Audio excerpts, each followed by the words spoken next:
Kababayan, di umano, isang senador daw ang humingi ng 1 bilyon para ipagtanggol ang mga diskaya. Gaano kaya ito katotoo, no?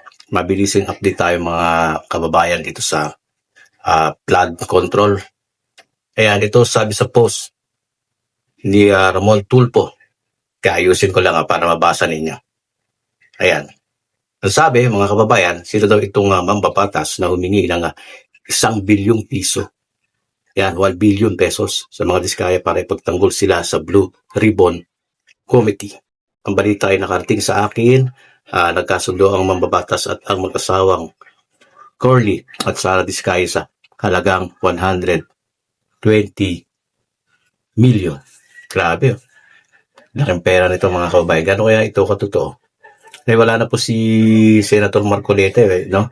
Kasi pag nung pinasok ko yung mga comment dito, ang tinutukoy na daw dito ay si Senator Marcoleta.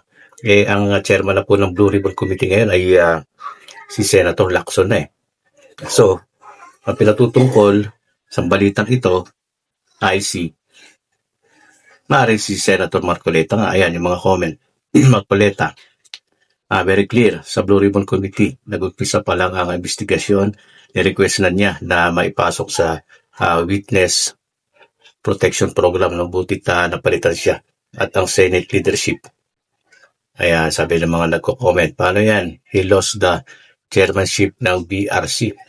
Deal is off. Na ano na raw Ayan, ito meron pa rito, no? Ayan, Senator Rodante Marcoleta. Patawag niyo po nga po itong tandang tulpo na ito dyan sa Senado. Puro paninira ang ginagawa sa inyo. Sabi naman ng isa nag-comment, no? Isa lang naman ang nag-leader na gawing state duties ang mga diskayas. Would this be Marcoleta? Si Marcoleta na yan, sino pa ba? Kaya karamihan paniniwala rito ng mga netizen, no? Sino pa kundi yung gustong mag-state duties sila Manilheta. He seems to have a commitment to someone. Soto on. Para ring flood control project na i-download. Ayaw ko manghula pero sigurado ako hindi si Senator Ping Lacson yan. Si Ping Lacson ng chairman ngayon ng Blue Ribbon Committee. No? Sigurado hindi. Para sa akin, hindi si Senator Lacson yan. Is it Marcoleta? Ayan, no? Marcoleta na yan. Si Marcoleta ba yan? Marcoleta ba yan? Halos patungkol na kay Senator Marcoleta itong yung di umano, no? Humingi nga daw ng 1 billion or 120 million para ipagtanggol ang mga diskaya sa Blue Ribbon Committee. Na-off na nga po yung wala na si Senator Marcoleta, no? Natuloy kaya? Ano sa tingin niyo mga kawaii? Natuloy kaya yung kanilang transaksyon na yan? Ayan. Kaya, mabasa. Ayan. Ang dami, Basahin nyo lang yung mga comment, mga kababayan. Marcoleta yan kasi puro safe ang mga tanong niya during the hearing sa mga diskayas. Ganun ba? Marcoleta lang, wala nang iba.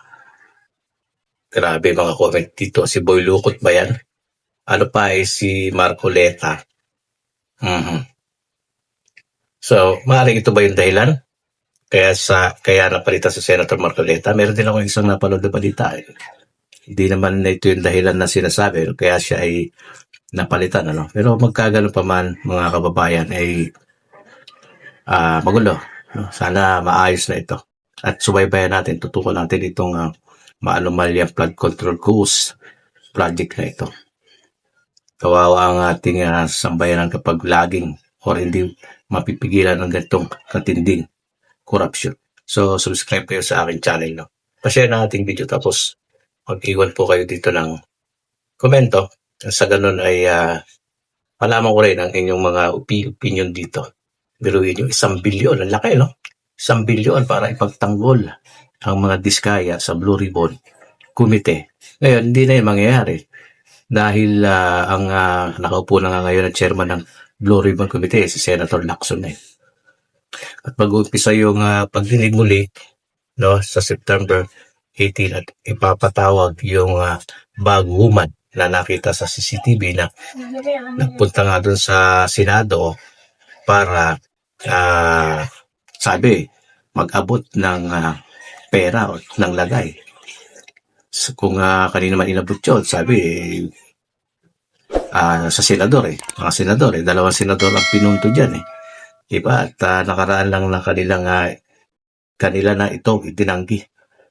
Sabi si Jinggoy daw at si Villanueva. No? Tingnan natin. Napakahirap na. Ay nako. So, tira. Hanggang susunod.